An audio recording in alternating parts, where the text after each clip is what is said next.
Welcome to the John Middleton Trophy Series for 2015-2016.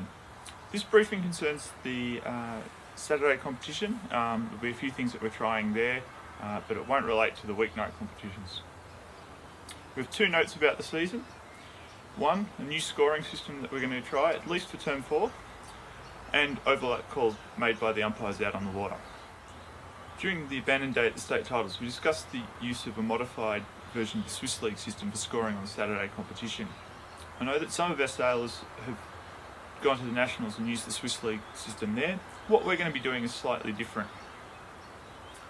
The Swiss League system is a way of scoring sailors that allows us to run a competition without requiring round robins to be completed each Saturday. The Swiss League is used in competitions with a large number of competitors, such as badminton, bridge, curling, Scrabble, ultimate frisbee, and even Pokemon. I didn't even know there was a Pokemon competition. If you want to read up on the ins and outs of how Swiss League system works, do a search for the Swiss system. If you do a search for Swiss League online, you'll find a lot of stuff about Swiss football. The key advantages of the Swiss system: we're going to implement a hard cut-off at 11:30 every morning, so our last race won't start after 11:30. We'll race up to 11:30, so if we're going quickly in the morning, we'll get more races in, more fun out on the water. But it'll mean everyone understands 11:30 we're coming off the water. If we're quick packing up the boats, it should only take 5-10 minutes for each of the boats to be packed up, and we should be wrapped up by 12 o'clock. It is going to mean that a team can't clinch a win partway through the day or partway through the season. Every race is going to be equally important during the season. We won't be compromising our racing to fit into a round robin system. Last year we had 8 to 10 teams racing each Saturday for the firsts. This meant we had to split it into 2 round robins.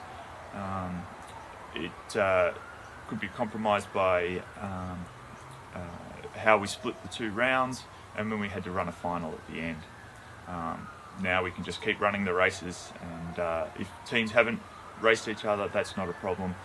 It'll all work out in the scoring system. If they're both top teams, they're both winning, next week they're going to be racing each other. Hopefully it should be easier to understand the ladder system. List the number of teams, his number of wins that they've received,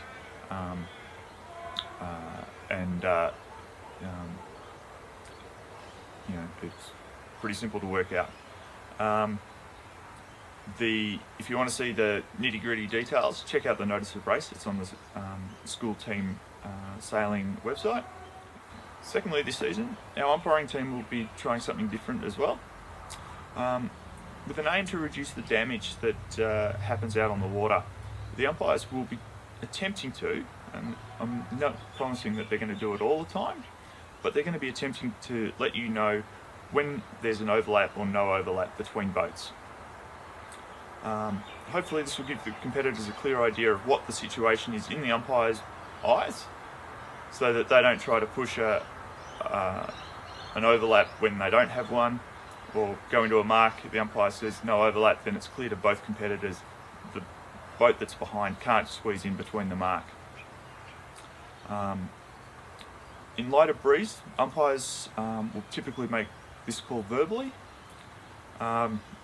So you might hear an umpire say something like 2-3 overlapped, 2-3 being boats 2 and 3, and something like 2-3 broken when the boats no longer have an overlap.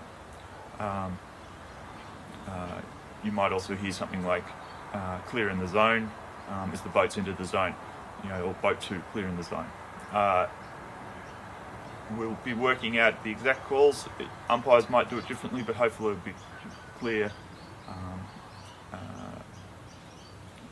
to you what the umpire is calling.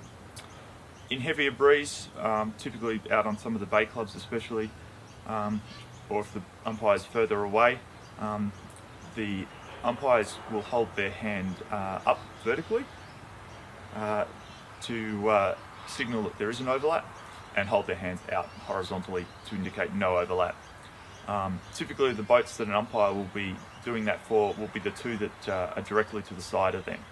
It's about the only way that an umpire can tell that there is an overlap or not.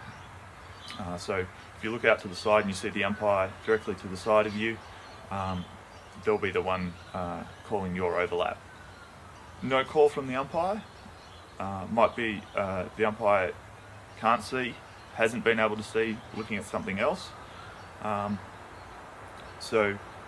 of course no call. The fact that there was or wasn't a call from the umpires is not cause for redress out in the water.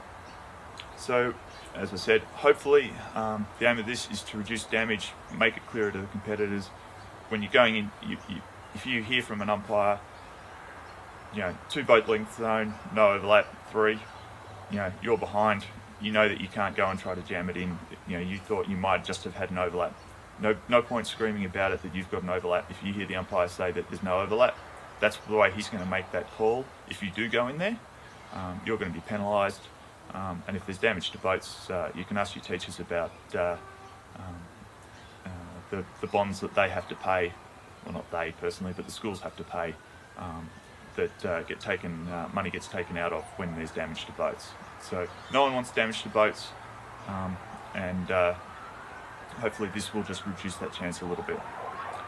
So looking forward to seeing you all at the Sorrento Sailing and Cooter Boat Club this Saturday, and hopefully we'll have a good season.